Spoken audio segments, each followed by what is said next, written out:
नमस्कार, good morning. मैं पहले तो हमारे जो चेयरपर्सन और प्रेसिडेंट हैं श्री आशीष अजमेरा जी, एआरए कॉलेज ऑफ फार्मेसी के, उनका बहुत बहुत शुक्रिया अदा करता हूं कि उन्होंने इतना सुंदर इवेंट ऑर्गेनाइज किया है। साथ ही principal sir R D Wagh ji, vice principal R B Patil ji और मेरे मित्र प्रशांत जी, साथ ही जितने भी एआरए के स्टूडेंट्स, फैकल्टी और देश भर के जितने भी हमारे साथी जुड़े हुए हैं आज के सुंदर सत्र में, मैं सभी का बहुत बहुत स्वागत करता हूं और धन्यवाद देता हूं कि आपने अपने अमूल्य लम्हों में से कुछ पल इस वेबिनार के लिए निकाला है। और मैं आपसे वायदा करता हूं कि अगला जो 1 घंटा है जो हम साथ रहने वाले हैं, वो आपके जीवन के लिए सचमुच बहुत बहुमूल्य होंगे। कहते हैं कि तलवार की कीमत म्यान से नहीं होती, बल्कि उसकी धार से होती है। साथ ही कपड़े की कीमत उसके रंग से नहीं, लेकिन उसके तार से होती है। वैसे ही व्यक्ति की कीमत वस्तु या वैभव से नहीं, लेकिन उसके व्यक्तित्व से होती है। ये बात बहुत मायने रखती है और यही कारण है कि आज हम सब पर्सनालिटी डेवलपमेंट या फिर व्यक्तित्व विकास पर चर्चा करने के लिए बैठे हुए हैं।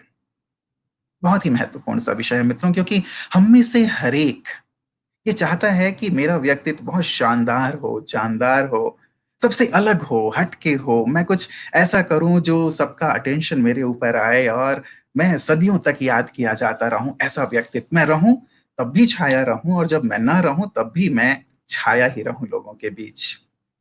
और विशेष करके जो युवा हमसे जुड़े हुए हैं, क्योंकि उनकी ये एज है कि इस एज में हम विकास चाहते हैं, हर प्रकार की उन्नति चाहते हैं, प्रगति चाहते हैं। तो खास युवा चूंकि जुड़ा हुआ है तो उनके लिए तो ये विषय और भी ज्यादा महत्वपूर्ण हो जाता है।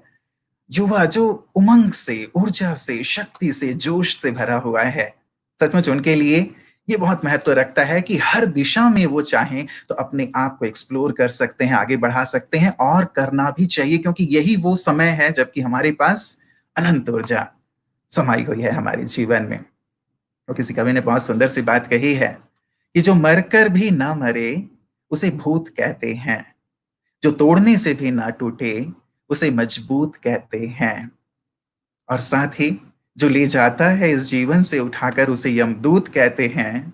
लेकिन जो अपने जीवन में ला सकता है परिवर्तन, समाज में परिवर्तन, विश्व में परिवर्तन, उसे यूथ कहते हैं। तो ऐसा युवा, ऐसी युवा शक्ति जो कि मेरे बीच है, इसलिए मैं बहुत आनंदित हूं इस विषय को लेकर के, क्योंकि आप सब भी इस विषय की गहराई में उतरना चाहते हैं। मित्रों, एक व्यक्ति बाजार गया अपना एक बहुत ही पुराना सा वायलिन लेकर के, क्योंकि था पुराना और आप जानते हैं पुरानी चीजों की कीमत और भी ज्यादा हो जाती है। उसकी बाप दादा पुरखों के समय की थी और उसे जरूरत पड़ी कुछ पैसों की, तो उसने सोचा कि मैं इसे नीलाम कर देता हूं। बाजार में गया, बैठा, लेकिन नीलामी शुरू ही नहीं हो पाई, क्योंकि उसे देख करके, उस वायलिन को देख करके कोई आ ही नहीं रहा था। पुराना सा वायलिन था। उसे बड़ी निराशा हुई। उसने नीलामी का विचार छोड़ करके सोचा कि चलो मैं एक प्राइस फिक्स कर देता हूं इसके लिए। उसने कहा 1,000 में कोई लेना चाहेगा? कोई नहीं ले। 900, 800, 700, 600 नीचे आता चला गया, 100 रुपए तक आ गया, फिर भी उस वायलिन को लेने वाला कोई नहीं था। एक व्यक्ति वहां से गुजर रहा था, उसने ये देखा और वो जानता था कि वायलिन की कीमत काफी अच्छी है। उसने उसे साफ किया, जो धूल मिट्टी उस पे लग गई थी उसे साफ किया, उसके तारों को सेट किया, और उस पे बहुत सुंदर सा एक गीत की धुन उसने बजाना शुरू कर दिया। एक प्यार का नगमा है, मौजों की रवानी है, जिंदगी और कुछ नहीं, बस मेरी तेरी कहानी है। और वो धूम, उसके वायलिन के सुंदर धुन को उसने बजाना शुरू किया। भीड़ जमा हो गई, काफी लोग इकट्ठे हो गए, उसे लेने की होड़ मच गई, नीलामी शुरू हुई। 1,000 नहीं, 2,000 नहीं, 5,000 नहीं, 10,000 की कीमत में वो वायलिन बिका। कैसे? यदि उसके ऊपर से धूल-धक्कड़ हटा दिया गया, तारों को सेट कर दिया गया, उसकी जो ओरिजिनैलिटी है, उसकी जो ख़ासियत है, वो चीज़ सबके सामने आई, उसकी कीमत बढ़ गई। हम में से अधिकांश लोग बाय बर्थ जैसे हम हैं, उसी चीज़ को हम एक्सेप्ट कर लेते हैं कि भाई मैं जन्म से ही ऐसा हूँ। लोग भी हमें कहते हैं कि ये ऐसा ही है। मतलब ये एक्टिव है तो हाँ, एक्टिव है। लेज़ी है तो नहीं ये लेज़ी ऐसे नहीं होगा। कॉन्फिडेंट है तो हाँ, ये बहुत कॉन्फिडेंट है। ये बिल्कुल कॉन्फिडेंट नहीं है, इससे कुछ नहीं हो पाएगा। ये तो ऐसा है, ये ऐसा है, ये इगोइस्टिक है, इसमें गुस्सा बहुत है, ये बहुत शाई है, आदि-आदि इत्यादि। कुछ पर्सनैलिटीज़ को लेकर के आप यदि अपने आप को देखें तो हम बचपन से या थोड़े बड़े होने के बाद उसे कैरी ऑन कर रहे हैं। हमारे साथ-साथ वो चलता चला जा रहा है। भले वो अच्छा है या बुरा है और दोनों प्रकार के रिमार्क हमें मिलते रहते हैं और हमें लगता है कि ये मेरा व्यक्तित्व हो गया, दूसरों ने भी उसे स्वीकार कर लिया है। लेकिन क्या यही मेरा व्यक्तित्व है या कुछ और? क्या मैं अपने इस व्यक्तित्व में कुछ परिवर्तन लाना चाहता हूँ, कुछ सुधार लाना चाहता हूँ, कुछ आगे बढ़ना चाहता हूँ? मेरी क्या ये चाहना है? या क्या मैं अपने व्यक्तित्व को एक एक संपूर्ण पर्सनैलिटी बनाना चाहता हूँ, एक परफेक्ट पर्सनैलिटी बनाना चाहता हूँ? ये मेरे ऊपर है। और मैं समझता हूँ कि आज के वेबिनार में जो स्टूडेंट्स, फैकल्टीज़, रिसर्चर्स, सारे जो हमारे सीनियर्स जुड़े हुए हैं, उन सब की ये चाहना है क्योंकि व्यक्ति वहीं टाइम स्पेंड करता है जहाँ उसे कुछ चाहिए होता है, जहाँ से उसे कुछ जिज्ञासा होती है, कुछ बनना होता है, तभी वो जुड़ता है, अन्यथा वो लेफ्ट कर जाता है। तो आप सब जो जुड़े हुए हैं, जितने भी हैं, जहाँ कहीं भी हैं, हम सब मिलकर बहुत गहराई से इस पर विचार करते हैं कि वो परफेक्ट पर्सनैलिटी क्या है? और मैं चाहूँगा कि इस पे आप विचार करते चलें और अपने आप को चेक भी करते चलें, देखते चलें, ताकि अंत में आप यदि कुछ प्रश्न लेना चाहें, तो वो प्रश्न भी आप कर सकते हैं, क्योंकि है बहुत ही सुंदर और गहरा-सा विषय। अब यदि व्यक्तित्व को आप लें और देखें, तो ज़्यादातर हम अपने व्यक्तित्व को 2 रूपों में देखते हैं। पहला रूप है एक आउटर पर्सनैलिटी, एक बाह्य व्यक्तित्व। जैसे ही मैं व्यक्तित्व की बात करता हूं तो लोगों का पहनावा, ओढ़ावा, उनका चलन, उनकी फिजिक, ये सारी चीजें मेरे सामने आ जाती है कि वो कैसे हैं। आउटर पर्सनैलिटी, एक बाह्य व्यक्तित्व, या फिर समाज में उनका कितना नाम है, कितना रुतबा है, समाज में कितने लोग उन्हें फॉलो करते हैं इंस्टाग्राम पे या फेसबुक पे या इन चीजों पे, जिसे सबसे ज्यादा फॉलो कर रहे हैं, सचमुच उसका व्यक्तित्व तो यार बहुत गजब का होगा। आउटर, बाह्य व्यक्तित्व, चलना, खाना, पीना, पहनना, इन सारी चीजों पे हमारा ध्यान पहले जाता है। वैसे कहा भी जाता है कि first impression is the last. इसीलिए हम शायद सोचते हैं कि पहली बार कोई मुझे देखे तो उसके ऊपर बहुत गहरा सा प्रभाव पड़ना चाहिए, और अच्छी बात भी है। पहला इंप्रेशन बहुत अच्छा है, लेकिन मैं इससे पूरी तरह सहमत नहीं हूँ। क्योंकि पहला इंप्रेशन लास्ट इंप्रेशन नहीं होता। ठीक है, प्रभावित व्यक्ति होता है, लेकिन जैसे आप उसके समीप आते हैं, मान लीजिए आप जो बहुत ही बने-ठने से लोग दिख रहे हैं, यदि उनके पास जाते हैं, इन सेलिब्रिटीज़ की बात ले लीजिए, जिनके फ़ोटो हैं उनके नहीं, लेकिन किसी भी सेलिब्रिटी की बात ले लीजिए। आप उनके लिए बहुत भावना रखते हैं, प्यार रखते हैं, रिस्पेक्ट रखते हैं, सोचते हैं कि यार कहीं कभी तो चांस मिल जाए कि थोड़ी देर के लिए मैं उनसे मिल लूँ। आप मुंबई जाते हैं, आपको एक अवसर मिल जाता है 1 मिनट के लिए उनके नज़दीक जाने का। आप पहुँचते हैं और आप देखते हैं कि उन्होंने आपको झिड़क दिया, या वो अपने मालिक को या अपने ड्राइवर को बहुत ज़ोर से डाँट रहे हैं। आपके मन में कुछ और था, लेकिन वहाँ आपको कुछ और देखने को मिलता है। तब आपको लगता है कि ये शायद संपूर्ण पर्सनैलिटी नहीं है, जो बाहर से दिखाई दे रहा है, राइट? इसीलिए कहा कि एक ये है जिसे हम कहते हैं कि आउटर पर्सनैलिटी, जो हमें बाहर से दिखाई देता है। दूसरा है हमारी इनर पर्सनैलिटी। आप इन्हें देखें, केवल कुछ पिक्चर मैंने सामने रखे हैं, लेकिन बहुत सारे ऐसे पिक्चर हो सकते हैं जहां हम इनर पर्सनालिटी की बात करते हैं। गांधी जी या मदर टेरेसा, या फिर हम अपने संतों की बात ले लें, संत तुकाराम जी की बात ले लें, जो भी हमारे संत महात्मा हुए हैं, बाहर से वो कैसे दिखते थे इस चीज की कोई वैल्यू है ही नहीं। हम याद ही नहीं करते। हम याद करते हैं उनके अंदर कितने गुण थे, कितनी कलाएँ थीं, कितनी विशेषताएँ थीं, वो कितनी शुभ भावनाओं से समाज के लिए भरे हुए थे। वो अपने लिए नहीं जीते थे, औरों के लिए जीते थे। उनका कृतित्व, उनका कर्म आज भी याद किया जाता है। यदि मैं आपसे कहूँ कि 30 साल, 40 साल पहले के जो एक्टर्स हैं, वो एक्टर्स कौन-कौन से हैं आप याद करो, तो आप याद कर पाओगे? एक्टर फिर भी शायद एक आधे आपको याद आ जाएँ, और किसी फ़ील्ड के व्यक्तियों का नाम मैं पूछूँ तो आपको बहुत दिक्कत होगी। लेकिन ये जो महापुरुष हैं, जिन्हें आप अपने सम्मुख देख रहे हैं, जिनकी हम इनर पर्सनैलिटी की बात करते हैं, वो सदियों-सदियों तक जीवित रहते हैं। लेकिन क्या इस इनर पर्सनैलिटी पर हमारा ध्यान होता है? कि हम इस इनर पर्सनैलिटी की ओर भी देखें। बाहरी मेरा ताम-झाम बहुत अच्छा हो, हम ये सोचते हैं। आइंस्टीन जी ने गांधी जी के लिए कहा था कि आने वाले समय में लोगों को विश्वास करना मुश्किल हो जाएगा कि एक ऐसे भी हाड़-माँस का व्यक्ति था जिसने इतना बड़ा काम कर दिया। कोई सोच भी नहीं सकता था कि अहिंसा के बल पे ऐसे कुछ कार्य हो सकते हैं, लेकिन इस महापुरुष ने किया। इनर ब्यूटी, हमारी अंदर की विशेषता, हमारी सोच, हम कैसे समाज के लिए सोचते हैं, क्या उनके लिए करते हैं, अपने लिए या औरों के लिए, ये हमारी इनर पर्सनैलिटी का एक बहुत ही सुंदर-सा अंग है, जिस पर हम सबको मुझे लगता है कि ध्यान देने की आवश्यकता है। क्यों? क्योंकि आप सब आइसबर्ग के बारे में जानते हैं। आइसबर्ग का केवल 10% हिस्सा ही बाहर होता है जो दिखाई देता है। बाकी का 90% जो भाग है वो पानी के अंदर रहता है। 90%। वैसे ही हमारी जो इनर पर्सनालिटी है, इनर पर्सनालिटी ही हमारी आउटर पर्सनालिटी को बहुत ज्यादा प्रभावित करती है। और 90% पे यदि आप वर्क कर रहे हैं, आप खुद सोचें कि आपको 10% पे वर्क करना चाहिए या 90% पे। वर्क जरूर वहां भी हो, लेकिन ये जो अंदर का भाग है, यदि वहां वर्क किया जाए, बाहर का भाग खुद ही निखरता चला जाता है। व्यक्ति जैसा अंदर होता है, बाहर ऑटोमेटिक रिफ्लेक्ट करता है। यदि आपके अंदर बहुत अच्छी भावनाएं हैं दूसरों के लिए, तो वो बाहर रिफ्लेक्ट करता है। यदि मैं आपके लिए अशुभ भाव रखूंगा, तो आपको तुरंत ही फील हो जाता है कि नहीं, ये व्यक्ति थोड़ा सा ठीक नहीं लग रहा है, मुझे इससे दूर जाना है। फील होता है। अंदर से हम अपने आप को बहुत सुंदर और श्रेष्ठ बनाते चलें, ये बहुत इंपॉर्टेंट है हम सबके लिए।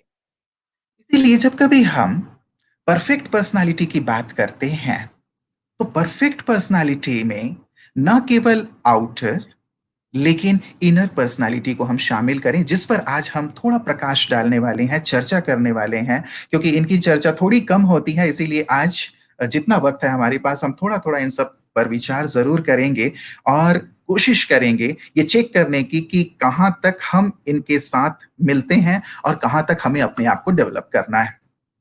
फिजिकल और सोशल पर्सनालिटी हमारी बाहरी व्यक्तित्व के अंग हैं, लेकिन जैसे मैंने कहा 90% हमारा मेंटल, इंटेलेक्चुअल, इमोशनल और स्पिरिचुअल पर्सनालिटी हमें संपूर्ण पर्सनालिटी को बनाने में मदद करती है।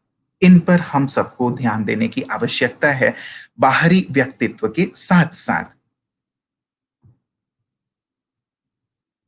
जब हम फिजिकल पर्सनालिटी कहते हैं, तो फिजिकल पर्सनालिटी में हमारी डेली रूटीन, हमारा ड्रेस, हमारा हेल्थ, हमारी हैबिट, साथ ही साथ हमारी स्पीच, इसे हम शामिल करते हैं।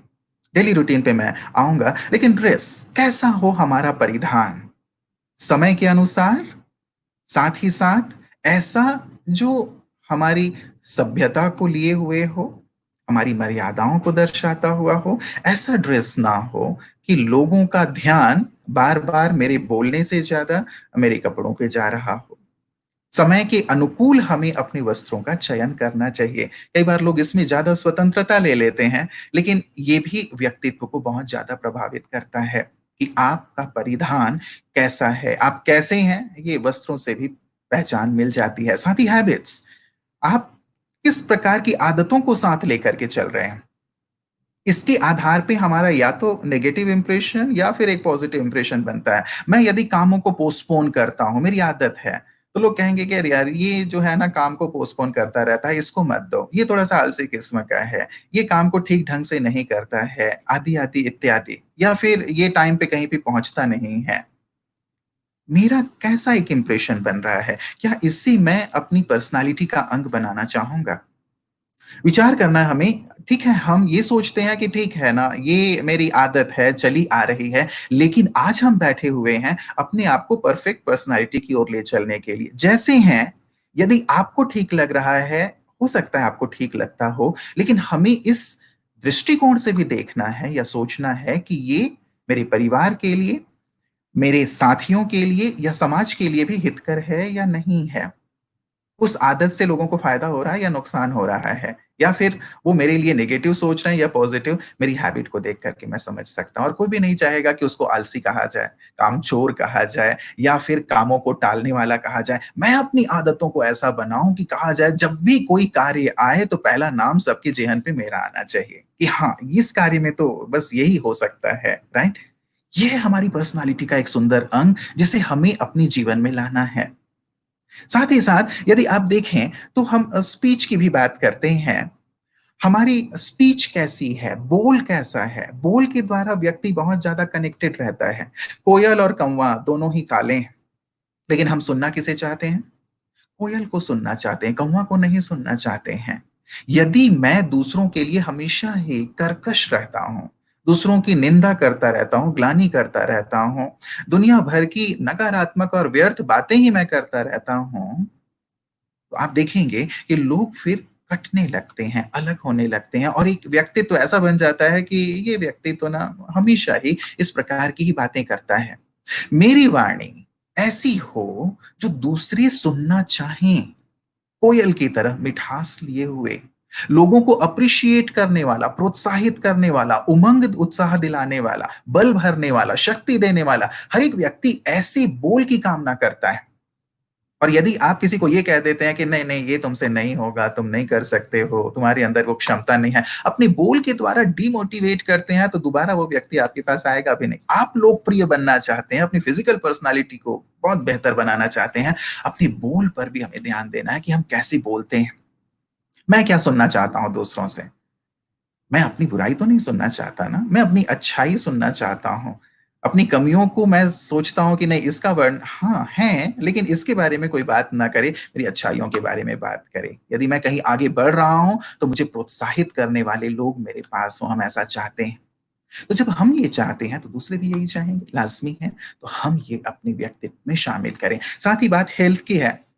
हम एक्सरसाइज को अपनी दिनचर्या में शामिल करके रखें और भोजन का भी विशेष ध्यान रखें। सात्विक भोजन हो, एक्सरसाइज हो तो स्वास्थ्य हमारा सुंदर ही रहेगा। आजकल तो मैं समझता हूँ कि सभी लोग इसके लिए बहुत ज़्यादा जागरूक हैं ही हैं और हमें जागरूक होना भी चाहिए। मैं आपको रूटीन की बात कह रहा था।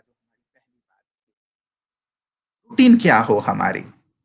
जल्दी उठना, समय पे सो जाना, अपनी दिनचर्या की शुरुआत बहुत अच्छे विचारों से करना, समय पे भोजन करना, ये हमारी रूटीन में शामिल होना चाहिए। ये भी एक व्यक्तित्व का सुंदर व्यक्तित्व का हिस्सा है। ऐसा नहीं कि जब इच्छा हुई तब हम उठ गए, जब इच्छा हुई तब हम सो गए। यदि हम एक व्यवस्थित और आदर्श पर्सनालिटी वाले बनना चाहते हैं, तो हमें अपने उठने का, सोने का, भोजन आदि का इन सभी को बिल्कुल निश्चित कर लेना चाहिए। और ये इसलिए निश्चित कर लेना चाहिए क्योंकि ये हमारे स्वास्थ्य के लिए भी बहुत अच्छा है। हम दूसरों को दिखाने के लिए नहीं कि हाँ, मैं ऐसा करता हूँ, लेकिन ये मेरे स्वास्थ्य से भी जुड़ा हुआ है। और वैसे भी हमारे यहाँ कहावत ही है, बहुत पहले से हम सुनते आ रहे हैं कि early to bed and early to rise makes us healthy, wealthy and wise. तो ये केवल कहने तक ना हो, मुझे लगता है कि आजकल हम लोग इस पे थोड़ा ध्यान नहीं देते हैं, लेकिन ये बहुत-बहुत महत्वपूर्ण है हमारे फिज़िकल पर्सनैलिटी के लिए, हमारे हेल्थ के लिए, हमारे सुंदर विचारों के लिए। जो व्यक्ति जल्दी उठता है, स्वस्थ रहता है, उसके विचार भी बहुत सुंदर होते हैं। इस पे भी बहुत सुंदर रिसर्च हुए हैं कि जो लोग सूर्योदय के पश्चात उठते हैं, वो मेंटली डल पाए गए हैं। और जो लोग सूर्योदय से पहले उठ जाते हैं, वो मन से और तन से दोनों से ही तंदुरुस्त पाए गए हैं। मैं ये नहीं कहता कि आप ये करें, लेकिन मैं ये चाहूँगा कि आप एक्सपेरिमेंट ज़रूर करना शुरू करें। आजकल थोपने वाली तो कोई बात है नहीं, लेकिन जो चीज़ें हमारी परंपरा रही है, जो शुरू से चली आ रही है। आप देखें, माता-पिता या दादा-दादी जी के बारे में आपने देखा होगा। आप जब कभी अपने ननिहाल गए होंगे, जब कभी आप अपने दादा-दादी के पास गए होंगे, आपने कभी उनको देखा कि वो देर तक सो रहे हैं? वो बिल्कुल सूर्योदय से पहले कभी 4 बजे, 5 बजे उठ कर के अपने कार्य में लग जाया करते थे और यही उनके स्वास्थ्य का भी कारण था और यही उनके हर प्रकार की नकारात्मक बातों से मुक्त रहने का भी कारण था। उन्होंने शायद ही कभी इंजेक्शन लिया हो अपने पूरे जीवन में, मज़े से वो रहे। कारण क्या था? हमें अपनी पर्सनैलिटी में अब इन चीज़ों को ज़रूर शामिल करना चाहिए। एक्सपेरिमेंट के तौर पे करके देखिए कि क्या बेनिफिट आपको होता है। पश्चात आप खुद ही इस चीज़ को महसूस कर पाएँगे कि सचमुच ये हमारे लिए कितना आवश्यक है। बात आती है दूसरी हमारी सोशल पर्सनैलिटी की। हमारी आउटर पर्सनैलिटी में से दूसरी पर्सनैलिटी हमारी सोशल पर्सनैलिटी। और जब हम सोशल पर्सनैलिटी की बात करते हैं तो ये भी बहुत आवश्यक हो जाता है कि हमारा मेल-मिलाप सभी के साथ होता रहे। हम ऐसे बिल्कुल ही अलग ना हो जाएँ, हम सामाजिक प्राणी हैं, समाज में रहते हैं, समाज की एक इकाई हैं, तो जो सामाजिक गतिविधियाँ हैं, उनमें हम ज़रूर शामिल हों, हमारी कुछ सोशल रिस्पॉन्सिबिलिटीज़ होती हैं, उनको हम ज़रूर पूरा करें। लोगों के साथ हमारा सुंदर मेल-मिलाप हो, सबके साथ एक अच्छा बर्ताव हो, मैनर्स हमारी बहुत सुंदर हो, वो हमारी एक सोशल पर्सनैलिटी से जुड़ी हुई चीज़ हो जाती है। सबके साथ प्यार से रहना, एडजस्ट करना या फिर दूसरों को क्षमा करना, ये सब हमारी सोशल पर्सनैलिटी के अंग हैं। आप देखें कि यदि जब कभी भी घर में, परिवार में या फिर रिश्तेदारी में शादी हो, ब्याह हो या कुछ और फंक्शन हो, यदि आप न्यूट्रल से बैठे रहते हैं, तो आप लोकप्रिय नहीं बनते। लेकिन जब आप उनमें उनमें बहुत एक्टिवली पार्टिसिपेट करते हैं, बहुत ज़ील और एंथुसियाज़्म के साथ उसमें लग जाते हैं, शादी हो रही है और आप नागिन डांस करना शुरू कर देते हैं, तो सब आपको ढूँढना शुरू करेंगे कि अरे! वो कहाँ है जो नागिन डांस करता है? वो कहाँ है जो सारी रिस्पॉन्सिबिलिटीज़ अपने ऊपर ले लेता है और हम सबको निश्चिंत कर देता है? सी ये भी एक हमारी पर्सनैलिटी का अंग है। इससे हमारी अंदर की क्वालिटीज़ भी डेवलप होती हैं। लोगों के बीच हम लोकप्रिय बनते हैं। एक सुंदर सकारात्मक व्यक्तित्व सबके सामने आता है। इसीलिए हम एक सोशल जो हमारी रिस्पॉन्सिबिलिटीज़ हैं, सोशल जो एक्टिविटीज़ हैं, उसमें भी पार्टिसिपेट ज़रूर किया करें क्योंकि ये हमारा जो व्यक्तित्व है उसे निखारता है। लोगों के बीच हमारा जो एक सुंदर सा व्यक्तित्व है, उस व्यक्तित्व को सबके सामने लेकर के आता है। इसलिए मैं चाहूँगा कि इस पर भी हमारा सुंदर ध्यान ज़रूर हो।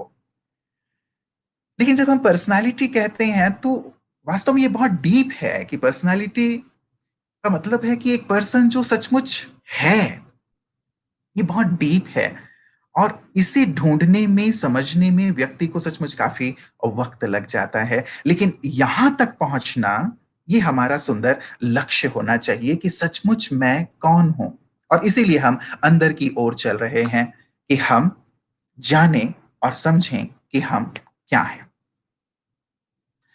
आप कितने भी फिज़िकल पर्सनैलिटी आपकी बहुत अच्छी हो, सोशल पर्सनैलिटी बहुत अच्छी हो, लेकिन यदि आपका मूड ऑफ है, यदि आपका मन आज लग नहीं रहा है, आप थोड़े उदास से हैं, निराश से हैं, तो आप बताएँ कि क्या फिज़िकल पर्सनैलिटी और सोशल पर्सनैलिटी काम आएँगी?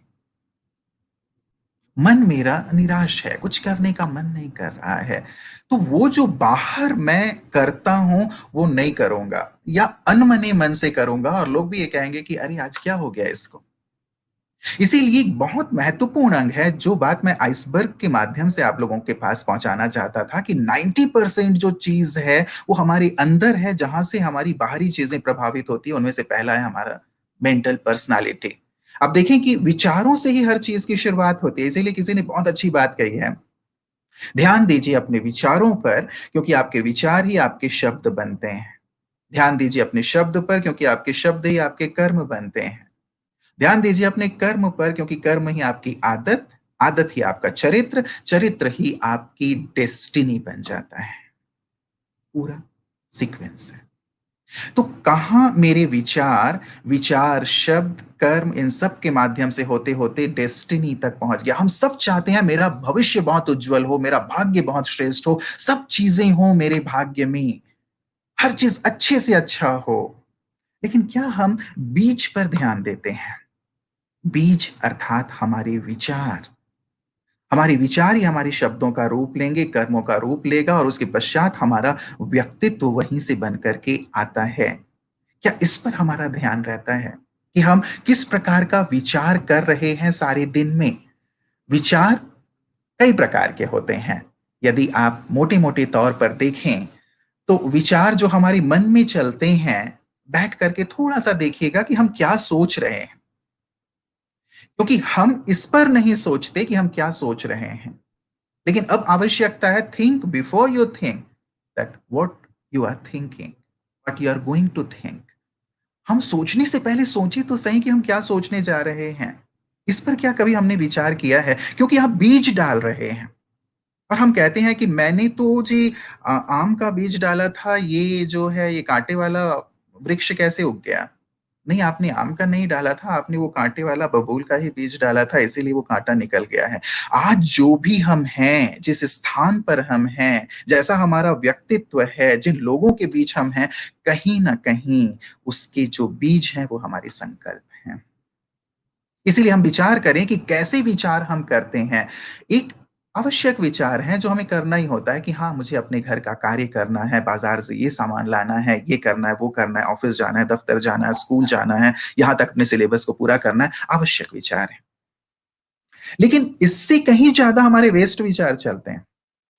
एक सर्वे के अनुसार व्यक्ति 80% अपने पास्ट में रहता है, 15% अपने फ्यूचर में रहता है और केवल 5% प्रेज़ेंट में रहता है। अब आप विचार कर लें कि हमारे विचारों की क्वालिटी क्या है। पास्ट में रहेंगे तो पास्ट की क्या बातें सोचते हैं कि अरे तब ऐसा हो गया था, ऐसा ना हुआ होता तो वैसा होता तो ज़्यादा अच्छा होता। या फिर फ्यूचर की चिंता कि पता नहीं भविष्य में क्या होगा, जो मैं रिसर्च कर रहा हूँ कितना वक़्त लग जाएगा, सही दिशा में मेरा रिसर्च चल रहा है कि नहीं चल रहा है। या फिर मैं जो स्टडी कर रहा हूँ मैंने ठीक-ठीक स्ट्रीम चुना है या नहीं चुना है, मुझे कुछ और चुन लेना था क्या? कुछ और फ़ील्ड चुनना था क्या? भविष्य की अनिश्चितता। पता नहीं इसमें फिर आजकल तो अब ऐसी स्थिति आ गई है कोरोना महामारी की आगे फिर हमारा भविष्य क्या होगा? हमें जॉब-वॉब मिलेगा या नहीं मिलेगा? आदि। 5% केवल हम प्रेज़ेंट में हैं। और गीता में भगवान ने कहा है कि हे अर्जुन, तू वर्तमान में रह। भूत में जो हुआ उसका पश्चाताप मत कर, भविष्य में जो होने वाला है उसकी चिंता मत कर, तू वर्तमान में रह, वर्तमान को श्रेष्ठ बनाएगा, तो मैं तुम्हें गारंटी करता हूँ तुम्हारा भविष्य बहुत उज्ज्वल होगा। हम प्रेज़ेंट में रह कर के यदि वेस्ट थिंकिंग कर रहे हैं, तो अपने प्रेज़ेंट को भी वेस्ट कर रहे हैं और फ्यूचर भी हमारा अंधकार में होता जाता है। विचार कीजिएगा इस पे, बहुत इम्पोर्टेंट है हमारी पर्सनैलिटी का जो अंग है। साथ ही नेगेटिव ही विचार, नेगेटिव। 2 लोग मुझे देख कर के खड़े हुए हैं और मुस्कुरा देते हैं, तुरंत मेरे मन में नेगेटिव चिंतन शुरू हो जाता है, कि शायद मुझे देख कर के मेरे बारे में ही बात कर रहे हैं। कहते हैं एक प्रोफ़ेसर ने अपने स्टूडेंट्स को एक सुंदर डेमो देना चाहा, कुछ अच्छी बात सिखाने के लिए। उन्होंने 2 काँच के ग्लास लिए, एक में उन्होंने शराब डाला और दूसरे में पानी डाला सिंपल। ट्रांसपेरेंट थे ग्लास तो दिखाई दे रहे थे। उन्होंने एक इंसेक्ट कीड़ा उठाया, पानी में डाल दिया, कीड़ा तैरता रहा, कुछ नहीं हुआ। 10 मिनट, 15 मिनट के बाद उसे निकाल दिया गया। प्रोफ़ेसर ने वही कीड़ा उठा कर के थोड़ी देर के बाद वाइन में डाल दिया, उस ग्लास में। कीड़ा तैरता रहा, थोड़ी देर के बाद बेहोश हो गया, जैसे व्यक्ति शराब पीने के बाद होता है। बेहोश ही नहीं हुआ, मर गया। मरा ही नहीं लेकिन पूरा उसका जो शरीर था, डिसॉल्व हो गया उस वाइन में, घुल गया पूरी तरह से। अब ये दिखा कर के प्रोफ़ेसर ने पूछा अपने सारे स्टूडेंट से, "बताओ कि मैंने जो अभी डेमो दिया, उससे तुम्हें क्या शिक्षा मिलती है?" एक स्टूडेंट पीछे से हाथ उठा के कहता, "सर, मैं बताना चाहता हूँ, हमें ये शिक्षा मिलती है कि यदि हम शराब पिएँगे, तो हमारे पेट के सारे कीड़े मर जाएँगे सर।" What is this? एक अच्छी बात में भी हम नेगेटिविटी ढूँढ लेते हैं। एक सुंदर सा श्लोक हमारे यहाँ है कि कागचेष्टा बको ध्यानम श्वान निद्रा तथैव च अल्पहारी गृह त्यागी विद्यार्थी पंच लक्षणम। विद्यार्थी के सुंदर 5 लक्षण बताए गए हैं, आप सबको पढ़ाया जाता होगा, आपने पढ़ा होगा। लेकिन इसे जो नेगेटिव थिंकर्स हैं उन्होंने कैसे चेंज कर दिया है? हाथ चंचल, पाँव चंचल और चंचल सकल अंग, गहन निद्रा अति भोजन, विद्यार्थी पंच लक्षणम। है क्रिएटिव लेकिन नेगेटिव। हमारी दिशा नेगेटिव ना हो, अन्यथा व्यक्तित्व में ये एक हिस्सा बन जाएगा और साथ ही हमारा भविष्य अंधकारमय होता चला जाएगा। हम सफलता से दूर होते जाएँगे। हम चाहते सफलता हैं, हम चाहते समृद्धि हैं, लेकिन हम बीज कैसे बो रहे हैं, ये आज ज़रूर विचार कीजिएगा। इसीलिए जो लास्ट है, पॉजिटिव थिंकिंग बहुत-बहुत इम्पोर्टेंट है। लाइफ में कभी ऐसा नहीं होगा कि हमेशा आपकी अनुकूल परिस्थितियाँ हों। लेकिन अपने व्यक्तित्व में यदि आपने अपनी जो मेंटल पर्सनालिटी है उसे यदि आपने पॉजिटिव बना के रखा है, कैसी भी सिचुएशन हो आप वहां से खुशी-खुशी बाहर निकलेंगे। खुशी-खुशी बाहर निकलेंगे। हँसते-हँसते और बहुत कुछ लेके बाहर निकलेंगे। एक यंग मच्छर था, पहली बार उसने उड़ान भरी, पहली बार उड़ान भरी। उड़ के जब वो वापस आया तो उसके फादर ने पूछा कि बेटा आज तेरी फर्स्ट फ्लाइट थी, कैसी रही?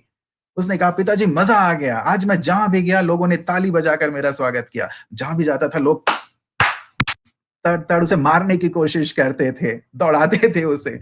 लेकिन उसे लगा कि वाह! क्या बात है, मैं पहली बार आया हूँ और लोग ताली बजा के मेरा स्वागत कर रहे हैं। क्या है ये? एक पॉजिटिव थिंकिंग है। यदि वो ये सोच लेता कि कितने बुरे लोग हैं, मैं गया और लोगों ने मेरी हत्या करने की कोशिश की, पिताजी कल से मैं बिल्कुल उड़ान नहीं भरूँगा। क्या होता? वो जीवन का आनंद नहीं ले पाता। वो बैठा रहता एक ही स्थान पे। इसीलिए बाहर निकलें, कार्य करें, जूझें, लड़ें। लेकिन जैसी भी सिचुएशन हो, एक ऐसा माइंड का फ्रेम बना के रखिए, बहुत पॉजिटिव हो। हर चीज़ से आप एक पॉजिटिव चीज़ लेकर के निकलें। जैसे हमारी सेना की एक टुकड़ी उस चारों तरफ से घेर लिया गया तो एक सैनिक भागा-भागा आया, मेजर को कहा कि मेजर साहब हम चारों तरफ से घिर गए हैं। मेजर साहब ने बड़े जोश के साथ कहा कि कोई बात नहीं, अब हम किसी भी दिशा से शत्रु पर वार कर सकते हैं। चाहे इस दिशा में जाएँ, चाहे इस दिशा में, कहीं भी जाएँगे शत्रु मिलेगा, हम वहीं उनको मारेंगे। क्या ऐसा एक माइंड फ्रेम मेरे अंदर है? आप में से कई ये कह सकते हैं कि सर बोलना शायद सहज है लेकिन करना थोड़ा-सा कठिन है। मेबी आप ये कह सकते हैं। क्योंकि लाइफ में बातें उलझनें जो आती हैं, उनको जो फेस करता है, वो खुद ही समझता है। लेकिन मैं आपको यही कहूँगा कि यदि आप नेगेटिव या वेस्ट थिंकिंग से अपनी परिस्थिति से बाहर आ सकते हैं, तब तो बहुत अच्छी बात है। लेकिन यदि आप वहाँ से बाहर नहीं आ पा रहे हैं और वो चीज़ आपको डाउन ही करती जा रही है, तो मैं तो यही कहूँगा आपको कि क्योंकि ये जो हम विचार करते हैं, देखिए मैं एक आपको थोड़ी गहराई की ओर लिए चल रहा हूँ। मनुष्य जो विचार करता है, वो विचार उसके जीवन का निर्माण करता है। मनुष्य जो विचार करता है, उसका प्रभाव उसके शरीर पर भी पड़ता है, प्रकृति पर भी पड़ता है। इसीलिए कहा गया है, संकल्प से सिद्धि प्राप्त होती है। जो हम संकल्प करते हैं उसके वाइब्रेशंस एटमॉस्फेयर में जाते हैं और जो हमने वाइब्रेशंस भेजे हैं एटमॉस्फेयर में वही रिटर्न होके हमें आता है। आपने कभी देखा होगा बचपन में जब आप अपने पेरेंट्स के साथ किसी वैली पे गए हो, किसी पहाड़ पे गए हो और वहां आपने जोरदार आवाज लगाई हो, वो आवाज डबल होकर ट्रिपल होकर के आपके पास आती है। एक बच्चा ऐसे ही आवाज लगा रहा था वहां खड़े होके, तो आवाज उसने लगाई तो आवाज आई। उसने पूछा कौन है? आवाज आई कौन है? उस इसलिए थोड़ा-सा गुस्सा आया। इधर इसने इसने कहा कि मैं ये हूँ, उसने कहा मैं ये हूँ। उसने कहा मैं तुमको दिखा दूँगा, उसने कहा मैं भी तुमको दिखा दूँगा। उसने कहा मैं तुम्हारी हत्या कर दूँगा, उसने कहा मैं भी तुम्हारी हत्या कर दूँगा। एक व्यक्ति देख रहा था इस बात को, बच्चे को समझ में नहीं आ रहा था कि ये क्या हो रहा है, लेकिन व्यक्ति तो जानता है, समझता है।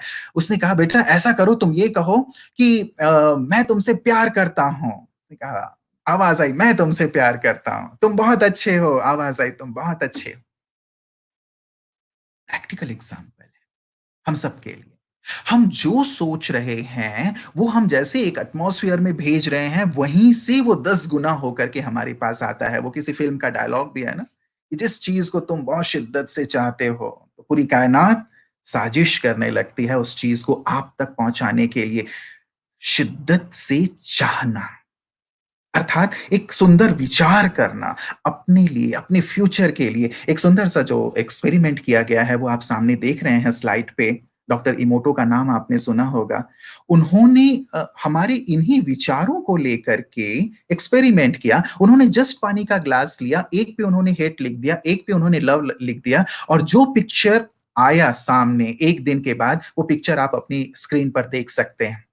जिस पे हेट लिखा गया था, उसका स्ट्रक्चर जो मॉलिक्यूल थे कैसे बिल्कुल ही अव्यवस्थित हो गए, और जिस पे लव लिखा गया था, वो कितना सुंदर एक ऐसा डिजाइन बन गया है जिसे जिसे देखने की इच्छा होती है। केवल लिखने से, ऐसे ही कई साइंटिस्ट ने और भी वो किए हैं, एक्सपेरिमेंट किए हैं, पौधों के ऊपर एक्सपेरिमेंट किए, जिसे उन्होंने बहुत अच्छा-अच्छा बोला, वो बहुत अच्छा ग्रो कर गया। जिसे उन्होंने बहुत कोसा कि नहीं तुम ठीक नहीं हो, गंदे हो, तुम नष्ट हो जाओगे, भ्रष्ट हो जाओगे, नष्ट हो गया। संकल्पों के ऊपर ये सुंदर प्रयोग हमें ये बताते हैं कि हम अपनी जो पॉजिटिव जो हमारी एटीट्यूड है या हमारी जो मेंटल पर्सनालिटी है, उसे हम बहुत सुंदर और पॉजिटिव करें, ताकि हम जो चाहें वो अचीव कर सकें। मैंने एक बात आपको कही कि हम क्रिएटर हैं, हम क्रिएट कर सकते हैं, अपने भविष्य को भी क्रिएट कर सकते हैं, अपने आने वाले कल को क्रिएट कर सकते हैं। बस ये विश्वास हो कि हाँ, मैं क्रिएटर हूं और मुझे क्रिएट करना है, अच्छे से अच्छा और बेहतर से बेहतर क्रिएट करना है। आप पाएँगे कि वैसी चीज़ें क्रिएट होनी शुरू हो जाती हैं। मैं आपको इसके लिए एग्ज़ाम्पल दे सकता हूँ। हमारे यहाँ बहुत सारे ऐसे हैं जो हमारे साथी जो लगातार मन के जो अभ्यास हैं, मानसिक जो अभ्यास हैं, उन्हें करते हैं। स्क्रीन पे यदि आप देख पाएँ, मैं कुछ स्टूडेंट्स की जो एक्सपीरियंस हैं, वो मैंने यहाँ रखा है, शायद आप पढ़ भी ना पाएँ इसे, लेकिन जस्ट अलग-अलग स्थानों पे पिछले लगभग 20 सालों से हम लोग ये एक्सपेरिमेंट कर रहे हैं। आप ये ना कहें, ये सोच के मैंने ये चीज़ ऐड की है कि सर ये केवल खुश करने वाली बातें हैं, कतई नहीं। ये कुछ ऐसे विद्यार्थी थे, जिन विद्यार्थियों ने अपने आप को थोड़ा-सा डल महसूस किया, कहीं असफल हुए, कहीं उनके अंदर निराशा के भाव आने लगे थे, लेकिन एक पॉजिटिव फ्रेम के साथ, एक सुंदर पॉजिटिव संकल्पों के साथ और प्रैक्टिस के साथ वो अपने फील्ड में वापस आए, और आप देख सकते हैं कि कैसे उन्होंने अलग-अलग फील्ड में, चाहे वो कॉलेज में थे, चाहे स्कूल में थे, उनकी परसेंटेज किसी ने तो 100 आउट ऑफ 100 हासिल किया है। किसी का जिसका 28% था वो टर्न होके रिवर्स हो गए, उसकी जो संख्या थी 82% हो गए।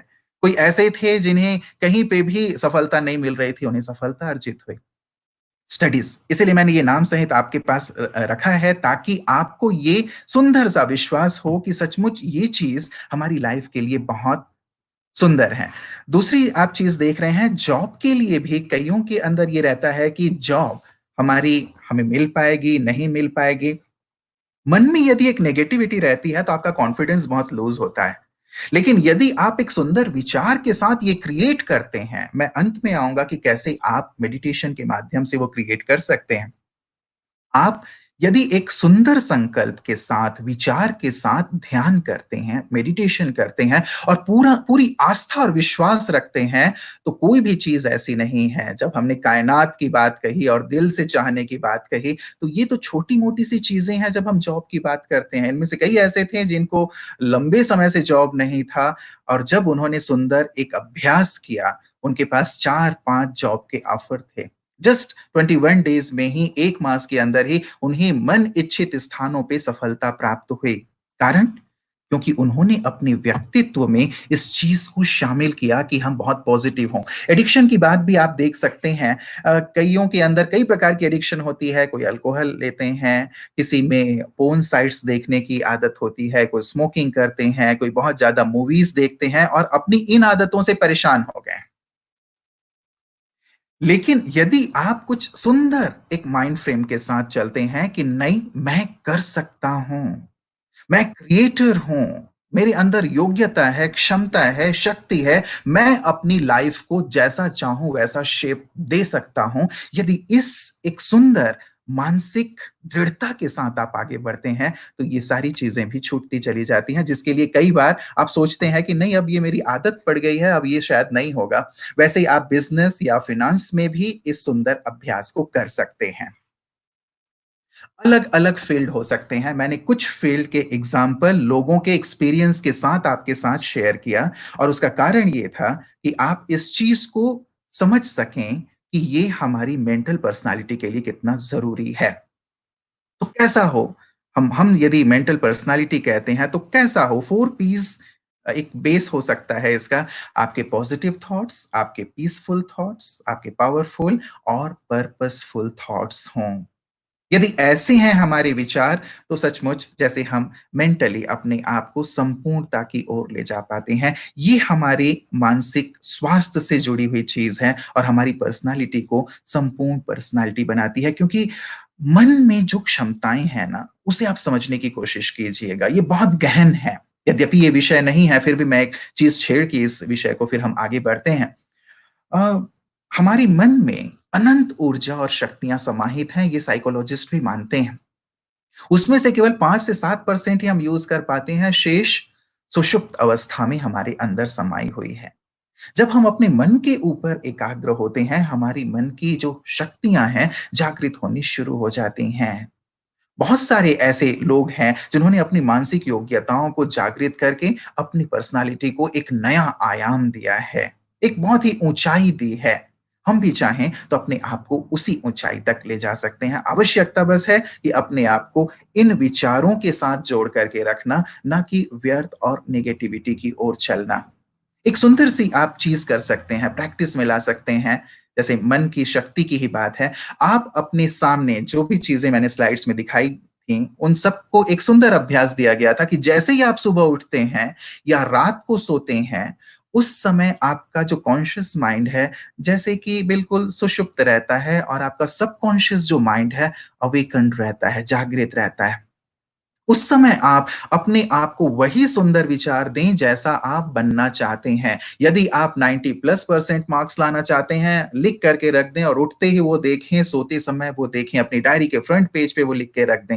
जो आप अपनी लाइफ में अचीव करना चाहते हैं, उसे बहुत सुंदर चित्र बना करके या तो अपने बेडरूम में रख दें, अपनी डायरी में रखें। दिन में उसे कम से कम सुबह और शाम तो ज़रूर देखें ही देखें, वो आपके अंदर चलता चलेगा। उस पे विश्वास रखें और उसके साथ थोड़ा-सा ध्यान करें। बस वो चीज़ आपके नज़दीक आती चली जाती है। इस सुंदर प्रैक्टिस को आप कीजिएगा। मेडिटेशन में हम लोग उसकी सुंदर प्रैक्टिस करेंगे, जो मैं आपको कह रहा हूँ। तो हमारी मेंटल पर्सनैलिटी में इन चारों बातों को हम ज़रूर शामिल करें। जब हम मेंटल पर्सनैलिटी की बात करते हैं, तो दूसरी एक चीज़ इसके साथ जुड़ जाती है, वो है हमारी इंटेलेक्चुअल पर्सनैलिटी। एक चीज़ पर थोड़ा-सा मैं आपका ध्यान चाहूँगा। आत्मा, हम सब आत्माएँ हैं, जीव हैं, जो इस शरीर को चला रही हैं। आत्मा की 2 फैकल्टी हैं, एक मन है और दूसरी बुद्धि है। मन विचार करता है और बुद्धि विवेक शक्ति है हमारी। अब सोचिए कि यदि मन बहुत ज़्यादा सोच रहा है, बहुत ज़्यादा सोच रहा है, तो आत्मा की सारी शक्तियाँ यहाँ जा रही हैं, मन पे जा रही हैं, बुद्धि की तरफ नहीं जा रही हैं। जब आप कम सोचना, अच्छा सोचना, पॉजिटिव सोचना शुरू करते हैं, तो वैसे भी पॉजिटिव थॉट्स की, पावरफुल थॉट्स की जो संख्या होती है, बहुत कम होती है। जो व्यर्थ होता है, वो बहुत फास्ट चलता है, विशेष साइकिल बनते चले जाते हैं और सोचते चले जाते हैं और कहाँ से कहाँ पहुँच जाते हैं। लेकिन जो अच्छे विचार होते हैं, पॉजिटिव होते हैं, वो बहुत कम होते हैं और बहुत शक्तिशाली होते हैं। तो जब आपके संकल्पों की संख्या कम होती जाएगी, तो जो आत्मा की एनर्जी है, वो बुद्धि को मिलेगी और आपकी विवेक शक्ति डेवलप होगी। यही कारण है, आप इस पर विचार कीजिएगा, हम लोग अध्यात्म में इस बात को बहुत गहराई से अध्ययन करते हैं और एक्सपेरिमेंट भी करते हैं। चूँकि आज स्टूडेंट्स की सारी एनर्जी मन की ओर जा रही है, ज़्यादा सोचने में, व्यर्थ में, नेगेटिव में, इसीलिए बुद्धि का संपूर्ण विकास नहीं हो पा रहा है और बुद्धि की एकाग्रता कम होती जा रही है, स्मरण शक्ति कम होती चली जा रही है, क्रिएटिविटी कम होती जा रही है और क्रिएटिविटी है भी तो जैसे मैंने कहा था, हाथ चंचल, पाँव चंचल, उस दिशा में काम कर रही है। इसीलिए हम अपनी इस बुद्धि को बहुत ज़्यादा शार्प करें। देखिए, 2 चीज़ें मैं कहूँगा, विस्तार तो नहीं। एक, हम क्या चीज़ें अपनी बुद्धि रूपी पात्र में डाल रहे हैं, ये हमारा पात्र है, बुद्धि पात्र है, क्या डाल रहे हैं? जो भी चीज़ें आप देखते हैं, जो भी चीज़ें आप सुनते हैं, वो चीज़ें आप अपनी बुद्धि में डाल रहे हैं। अब यदि सारे दिन मैं कुछ गलत चीज़ें देखता हूँ, गलत चीज़ें सुनता हूँ, तो मेरी बुद्धि में भी तो वही गलत चीज़ें चलती रहेंगी। और फिर मैं कहता हूँ कि मैं एकाग्र नहीं हो पा रहा हूँ। फिर मैं कहता हूँ कि मेरी मेमोरी जो है वो कमज़ोर होती जा रही है। इसलिए हो रही है क्योंकि मेरा इंटेक क्या है? यदि आप सड़ा-गला खाना खाएँगे तो बीमार पड़ेंगे ही पड़ेंगे। वैसे ये सड़ी-गली चीज़ें यदि मैं ले रहा हूँ तो मेरी बुद्धि कमज़ोर होती जाएगी। इसीलिए क्या मैं देखूं और क्या मैं सुनूं, इस बात पर आप खुद ही डिसीजन लें। अच्छी चीजें देखें, अच्छी चीजें सुने। एक सर्वे भी आया था कि जो लोग ज्यादा गलत और अश्लील साइट्स पे रहते हैं, उनकी जो ब्रेन के नर्व्स हैं वो सिकुड़ने लगते हैं और उनकी बुद्धि जो है डल होती चली जाती है। ये भी एक सर्वे है। हम अपना एक इंटेलेक्चुअल जो हमारी पर्सनालिटी है उसे बहुत बेहतर बनाना चाहते हैं, तो हमारी जो इनटेक है वो बहुत शुद्ध हो। हम जो देखें जो सुने वो बहुत ही सुंदर हो, ऐसी चीज हो जो चीजें मेरे काम की हो। यदि नहीं भी है तो उस चीज से फिर हम अपने आप को थोड़ा अलग कर लें, क्योंकि ये सीधे सीधे हमारी क्रिएटिविटी से, हमारे कंसंट्रेशन से, या हम हमारे पास आने वाली जो सिचुएशंस हैं उसे कैसे हैंडल करते हैं, उस चीज पर ये बहुत निर्भर करता है कि आप अपने बौद्धिक स्तर को कितना बढ़ाते हैं। और कई बार ये भी कह दिया जाता है, वैज्ञानिकों के द्वारा भी कह दिया जाता है और हम भी ये मान लेते हैं कि भाई मेरा जो लेवल है ना बुद्धि का इतना ही है। लोग भी मान लेते हैं इतना ही है, इसे नहीं बढ़ाया जा सकता। लेकिन ऐसा नहीं है। यदि आपने पढ़ा हो, आपने सुना हो, तो आइंस्टाइन जी भी जो थे वो बचपन में उन्हें कॉइन्स गिनने में बहुत मुश्किल होती थी। मैथ उनका कमजोर था। कहां से कहां पहुंच गए वो। जब वो कर सकते हैं, हम क्यों नहीं कर सकते। साथ ही बल्ब के आविष्कारक जो थे, थॉमस अल्वा एडिसन जी, उन्हें तो उनके स्कूल से उनके मिस ने भेज ही दिया था एक नोट लिख करके कि मैडम आपके बेटे का कुछ नहीं हो सकता, आप इसे अपने घर में ही रखिए। एडिसन, जिनके कारण आज ये लाइट हम देख रहे हैं, कहां से कहां पहुंच गए। तो अपनी बुद्धि का विकास किया जा सकता है। बस हमें इस पर एक विश्वास रखने की जरूरत है और कुछ प्रैक्टिकल अप्रोच की जरूरत है, सुंदर ध्यान की जरूरत है। आपको एक अभ्यास में बता दूं, बहुत सारी विधियां हो सकती हैं, लेकिन जब भी आप अपने घर में हो, 2 बार आप ये कार्य जरूर कर लिया करें। अपने हाथों को मलते हुए एक सुंदर संकल्प कर लिया करें, आंखों को बंद करके। अभी भी आप कर सकते हैं। अपने आंखों को बंद करके, हाथों को रब करते हुए एक सुंदर संकल्प कि मैं बहुत शक्तिशाली हूं, मैं बहुत शक्तिशाली हूं, मैं बहुत शक्तिशाली हूं। और ये संकल्प करने के बाद अपने दोनों हाथों को अपने सिर के ऊपर रखें और फील करें कि मेरे हाथों से एनर्जी मेरे ब्रेन को जा रही है। मेरा ब्रेन बहुत एफिशिएंट होता जा रहा है, शक्तिशाली होता जा रहा है। मेरी बुद्धि भी डिवाइन होती जा रही है। मेरी एकाग्रता, मेरी स्मरण शक्ति बहुत तीक्ष्ण होती जा रही है। आप इसे करें, 1 हफ्ते करें। एक्सपेरिमेंट, मैंने आपको यही कहा शुरू से ही, एक्सपेरिमेंट करना शुरू करें। आप पाएंगे कि आपकी एकाग्रता बढ़ती जा रही है, स्मरण शक्ति बढ़ती जा रही है, आपका ब्रेन भी बहुत एफिशिएंट, बहुत कैपेबल होता चला जा रहा है। एक छोटी सी ये विधि है, ऐसी अनेक विधियां हो सकती हैं जो आध्यात्म में सिखाई जाती हैं, वो भी आप जरूर उनके ऊपर भी कीजिएगा, लेकिन यहां से आप शुरुआत कीजिए। तो एक हमारी जो इंटेलेक्चुअल पर्सनालिटी है, उस इंटेलेक्चुअल पर्सनालिटी के साथ कनेक्टेड पर्सनालिटी है हमारी इमोशनल पर्सनालिटी। ये इमोशनल पर्सनालिटी, कई बार आप देखेंगे कि व्यक्ति बहुत इंटेलेक्चुअल भी होता है और उसके विचारों में भी बहुत अच्छी शुद्धता होती है, लेकिन कई बार वो बहुत भावुक होता है, बहुत भावुक होता है। और भावुक होने के कारण वो छोटी छोटी बातों को दिल में ले लेता है, हर्ट हो जाता है, परेशान हो जाता है। कभी कभी वो इतना ज्यादा परेशान हो जाता है कि आप जानते हैं कि उसकी स्थिति कहां तक पहुंच जाती है, सुसाइड तक वो कर लेता है। सब कुछ है, लेकिन आखिर वहां तक क्यों? क्योंकि इमोशन, कई बार हम अपने इमोशंस को कंट्रोल नहीं कर पाते हैं। हमें इमोशनल जो हमारी पर्सनालिटी है उस पर भी कार्य करने की जरूरत है। हमारी इमोशनल पर्सनालिटी में हमारी सबके अंदर एक शुभ भावना हो, साथ ही साथ हम एक आशावादी नजरिए के साथ जीना शुरू करें। ऐसे नहीं कि हम निराश हो जाएं। अप एंड डाउन्स तो लाइफ में लगी रहेंगी। यदि कोई सागर में नाव लेकर के उतरता है तो वो कतई नहीं कह सकता कि सागर में लहरें ना उठें। सागर में मैं गया हूं तो कभी लहरें ऊपर ले जाएंगी, कभी नीचे ले जाएंगी, ऊपर ले जाएंगी, नीचे ले जाएंगी। जब मैं किसी हाईवे पे भी निकलता हूं तो भी वो फ्लैट नहीं होता। कई स्थान ऐसे आते हैं जहां अप एंड डाउन्स होते हैं। यहां मुझे इमोशनली बहुत ज्यादा स्ट्रांग होने की जरूरत है, शक्तिशाली होने की जरूरत है। बातें मुझे प्रभावित ना करें, लेकिन मैं बातों को प्रभावित करूं। मैं इतना ज़्यादा स्ट्रॉन्ग और पावरफुल हो जाऊँ। इसमें ये आशावादिता बहुत ज़्यादा काम करती है और इसे डेवलप करना पड़ता है। इसीलिए मैंने कहा कि हम कई बार ऐसा सोचते हैं कि नहीं यही मेरा व्यक्तित्व है। नहीं, इन सबके साथ जैसा मैंने आपसे अनुरोध किया था, आप अपने आप को भी देखते चल रहे होंगे कि कहाँ-कहाँ हमें डेवलप करने की ज़रूरत है। यदि मेरा आशावादी नज़रिया नहीं है, मैं इसे डेवलप करूँ क्योंकि मैं कर सकता हूँ और मुझे एक परफेक्ट पर्सनैलिटी अपनी बनानी है और दूसरों के लिए भी एग्ज़ाम्पल सेट करना है। दूसरे मुझसे एग्ज़ाम्पल के तौर पे देखें, ना देखें, एट लीस्ट मैं तो अपने गोल तक पहुँच पाऊँगा इन अच्छी चीज़ों के साथ। एक शू कंपनी थी, 2 उन्होंने अपने सेल्स एग्ज़ीक्यूटिव्स को एक देश में भेजा, दूसरे देश में कि जाके देखो कि वहाँ हमारे लिए क्या स्कोप है। एक एग्जीक्यूटिव आया और उसने कहा कि सर वहां हमारे लिए कोई स्कोप नहीं है क्योंकि वहां कोई जूता नहीं पहनता।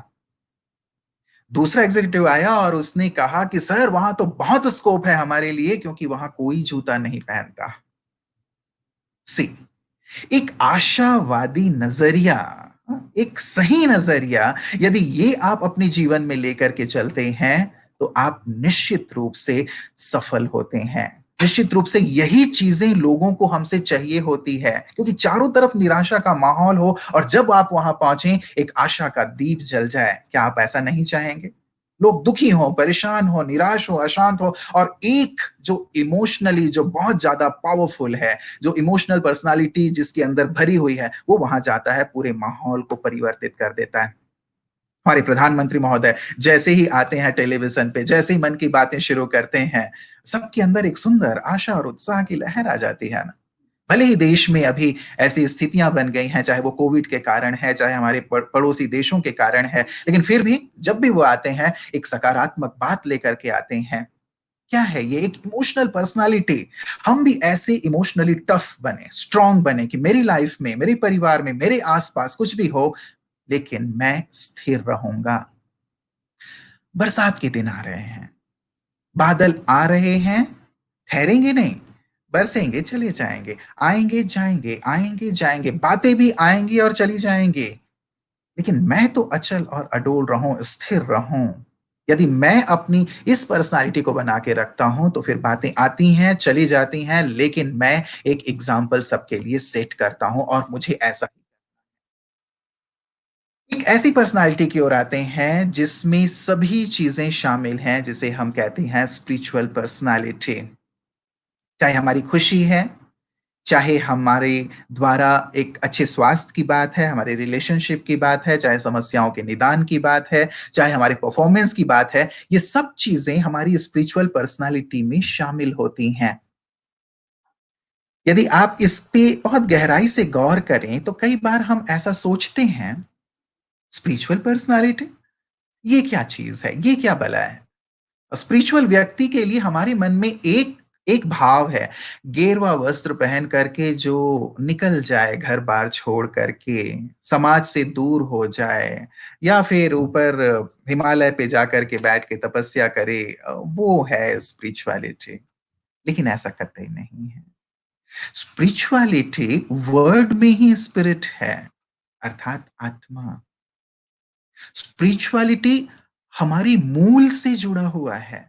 यदि आप पेड़ के पत्तों को, टहनियों को पानी देते हैं तो थोड़ी देर के लिए वो साफ हो जाते हैं, सुंदर लगते हैं, लेकिन यदि मुझे वृक्ष को सस्टेन करना है, पौधे को सस्टेन करना है, तो मुझे उसकी जड़ में पानी देना होगा। और इस बात को हमें समझना होगा कि हम अपनी इनर सेल्फ पर ध्यान नहीं देते, जो हम हैं, जो हम हैं।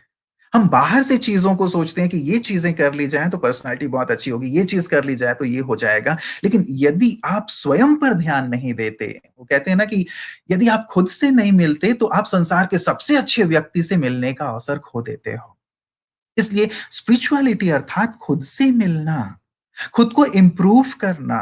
जो व्यक्ति खुद से मिलता है उसकी ये सारी क्वालिटीज, सारी पर्सनालिटीज डेवलप होती चली जाती हैं। वो मानसिक रूप से भी सुदृढ़ होता चला जाता है, बौद्धिक रूप से भी वो परिपक्व होता चला जाता है, इमोशनली भी वो स्ट्रांग होता चला जाता है और बाहरी तौर से भी अंदर जो स्वच्छ है, निर्मल है, वो बाहर से भी स्वच्छ और निर्मल होता ही होता है। इसीलिए हम अपनी इस स्पिरिचुअल पर्सनालिटी पर ध्यान दें। हमारे जितने भी बड़े हमारे महापुरुष रहे हैं या फिर बहुत बड़े व्यक्ति भी रहे हैं, उन सब ने भी इस चीज़ पर ध्यान दिया। विवेकानंद जी की बात ले लें। उन्होंने भी ये कहा जब उनसे ये कहा जाता था कि आप इतनी मोटी-मोटी किताबें कैसे याद कर लेते हो? तो वो कहा करते थे कि मेडिटेशन इसका राज है, अध्यात्म इसका राज है। इमोशनल पर्सनैलिटी में वो चीज़ विवेकानंद जी के साथ जुड़ी हुई और साथ ही कई प्रसंगों के साथ जुड़ी हुई एक बहुत ही सुंदर सी बात है, उसे भी मैं टच करना चाहूँगा कि जब कभी हम इमोशनली वीक हो जाते हैं और ये प्रूव्ड है कि आपके इमोशंस आप यदि भयभीत होते हैं, आप यदि चिंतित होते हैं, आप यदि काम वासना से ग्रस्त हो जाते हैं, बहुत क्रोधित हो जाते हैं, बहुत इरिटेट होते हैं, यदि इन इमोशंस के साथ आप रहते हैं, आपके अंदर नेगेटिव हार्मोन्स स्रावित होने लगते हैं। और जब आप खुश रहते हैं, प्रसन्न रहते हैं, आशावादी रहते हैं, तो बहुत ही पॉजिटिव हार्मोन्स आपके शरीर में स्रावित होते हैं, जो आपके शरीर को भी ऊर्जा देते हैं, मन को भी ऊर्जा देते हैं। एक सुंदर सा एग्ज़ाम्पल था इस पे कि एक व्यक्ति था मिडल ईस्ट में, उसे मौत की सज़ा दे दी गई थी, फांसी की सज़ा। अब डॉक्टर्स और साइकोलॉजिस्ट की टीम उसके पास पहुँची, गवर्नमेंट से उन्होंने छुट्टी ले ली थी कि हम इस पे एक रिसर्च करना चाहते हैं, एक्सपेरिमेंट करना चाहते हैं, हो सकता है इसमें इसकी मृत्यु भी हो जाए। गवर्नमेंट ने उन्हें परमिशन दिया, गए उसके पास, उन्हें कहा गया कि फांसी की सज़ा तुम्हारी टाल दी गई है, अब एक साँप से तुम्हें कटवाया जाएगा। कल वो साँप लेकर हम आएँगे। दूसरा दिन हुआ, उसके चेहरे पे एक नकाब डाल दी गई। उस व्यक्ति को कुछ चुभने का एहसास हुआ और वो व्यक्ति 2 मिनट के अंदर ही तड़प करके उसकी मृत्यु हो गई। आपको आश्चर्य होगा कि उसे साँप से नहीं कटवाया गया था, लेकिन एक सिंपल सी पिन चुभाई गई थी। लेकिन उसे ऐसा लगा कि नहीं मुझे साँप ने काट लिया है और वो तड़प करके उसकी मृत्यु हो गई। पोस्टमार्टम रिपोर्ट आया तब भी साँप के ज़हर उसके शरीर में पाए गए। लोगों ने ये प्रूव किया कि जैसी हमारी सोच और जैसी हमारी फीलिंग्स, भावनाएँ होती हैं, उसी के अनुसार हमारे शरीर में हार्मोन स्रावित होते हैं। अनेक आपको ऐसे एग्ज़ाम्पल्स मिल जाएँगे जो हमारे थॉट और इमोशन से जुड़े हुए हैं, जो हमारे शरीर को प्रभावित करते हैं, जीवन को प्रभावित करते हैं। तो जो हमारे जीवन को प्रभावित करने वाली चीज़ें हैं, क्यों ना उससे हम थोड़े बाहर आएँ और स्पिरिचुअल एक सुंदर पर्सनैलिटी की ओर बढ़ें, ताकि ये सारी पर्सनैलिटीज़ हमारी कवर होती चलें। और ये कहते भी हैं, अब्राहम लिंकन भी कहा करते थे, कि यदि मुझे कोई एक पेड़ काटने को कहे और 8 घंटे का समय दे, तो मैं 4 घंटे पहले तो अपनी जो कुल्हाड़ी है, उस पे धार करूँगा। तब जाकर के मैं उस पेड़ को काटूँगा। एक स्मार्ट आंसर है ना? और एक स्मार्ट व्यक्ति यही करेगा कि पहले खुद को तैयार करेगा, पश्चात इन चीज़ों को फेस करेगा, तो वो उस उन चीज़ों के लिए तैयार रहेगा। स्पिरिचुअलिटी जैसे मैंने आपको कहा कि खुद से खुद का मिलन है। अंतर जगत की एक यात्रा है, अपने आंतरिक गुणों और शक्तियों का विकास है और ये कैसे? इसके लिए एक सुंदर सी चीज़, अनेक चीज़ें हैं इसमें, लेकिन एक सबसे महत्वपूर्ण चीज़ है, जिसे सबने अपनाया है, वो है मेडिटेशन, जो हमारी एक ट्रू ब्यूटी है, हमारी एक ट्रू पर्सनैलिटी है। ये करते हैं, तो एक चीज़ हम ज़रूर ध्यान रखें, इसका ज़्यादा विस्तार मैं आपको नहीं दूँगा, लेकिन ये समझना बहुत ज़रूरी है कि जब हम कहते हैं कि हम ह्यूमन बीइंग हैं, तो ह्यूमन बीइंग वर्ड अपने आप में क्या कहता है? ह्यूमन शब्द जो है वो ह्यूमस अर्थात सॉइल से आया है, मिट्टी जिसका अर्थ होता है और बीइंग का अर्थ है लाइफ एनर्जी अर्थात सोल। तो मिट्टी और आत्मा, शरीर मिट्टी है और मैं एक आत्मा हूँ, एक लाइफ एनर्जी हूँ, दोनों को मिला कर के ही ह्यूमन बीइंग बनता है। और हम अपने इस ह्यूमस अर्थात अपने इस शरीर पर ही सारा फ़ोकस करते हैं, लेकिन ये जो सोल है, इस पर हमारा ध्यान नहीं होता। इसीलिए जो ऊर्जा हमें मिलनी चाहिए, जो शक्ति हमें मिलनी चाहिए, वो शक्ति हमें नहीं मिल पाती है। इसीलिए चलिए हम थोड़ी देर मेडिटेशन की ओर चलते हैं। जिस मेडिटेशन के माध्यम से हम अपने आप को बहुत गहराई से खुद के साथ कनेक्ट कर पाएं। चलें थोड़ी देर बिल्कुल रिलैक्स होकर के बैठेंगे और हमने जो सुना है उसे अपने ऊपर अप्लाई करेंगे। चलें बिल्कुल शांति से कमर सीधी करके एकाग्र होकर बैठ जाएं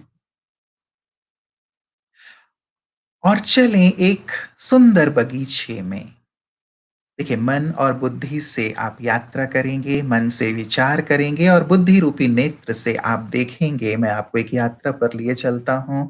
देखें, मैं एक सुंदर बगीचे में हूँ जहाँ बहुत सुंदर ब्यूटी है, शांति है।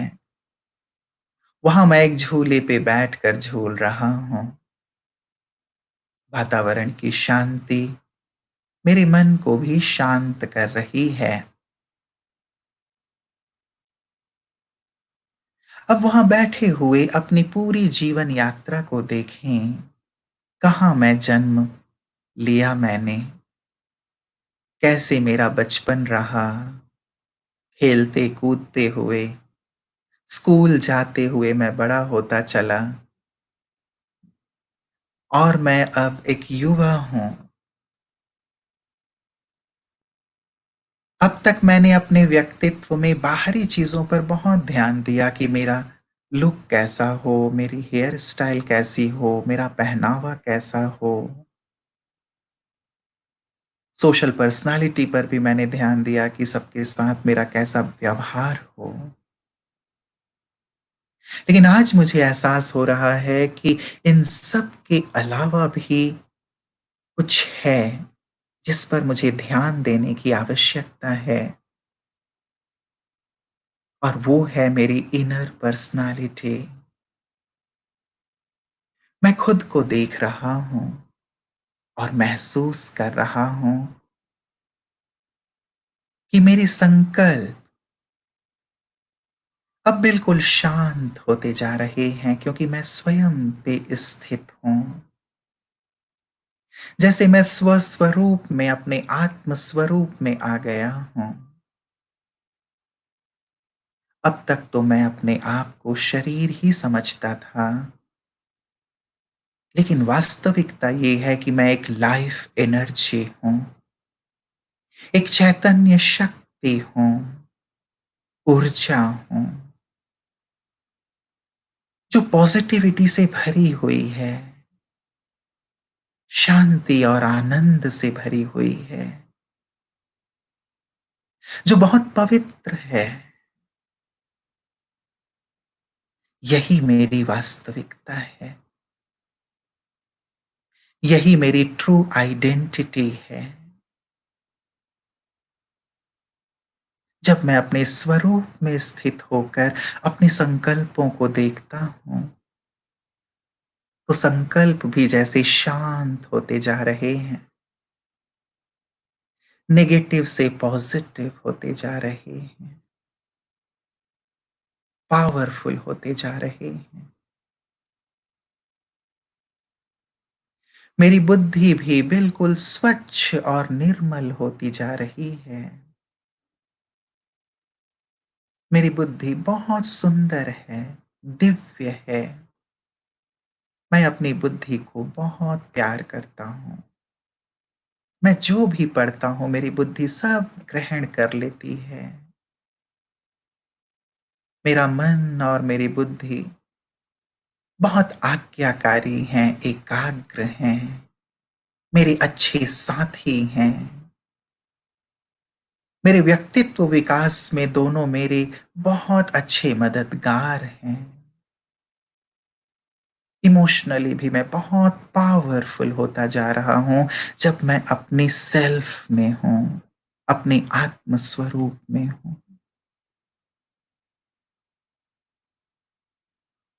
अनुभव करें जैसे एक परम शक्ति मेरे पास आ गई है। वो मेरे सिर के ऊपर जैसे छत्र बन गई है। मैं उनकी उपस्थिति को अनुभव कर रहा हूँ। परमात्मा, परम सत्ता मेरे करीब हैं, मेरे साथ हैं। और जैसे उनकी तरंगें, उनका आशीष, उनकी दुआएं मुझे प्राप्त हो रही हैं और मेरे संपूर्ण व्यक्तित्व का विकास हो रहा है।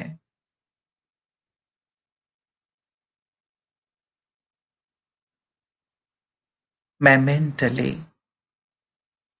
इंटेलेक्चुअली, इमोशनली बहुत स्ट्रांग होता जा रहा हूँ। मैं जैसे उस सुप्रीम बीइंग से जुड़ गया हूँ, जो ये कह रहे हैं कि बच्चे, जैसे मैं तुम्हारा पिता शांति का सागर हूँ, शक्ति का सागर हूँ, आनंद का सागर हूँ, वैसे ही तुम भी हो।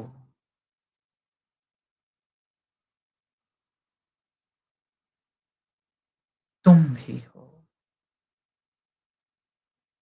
तुम शांत हो। तुम बहुत शक्तिशाली हो।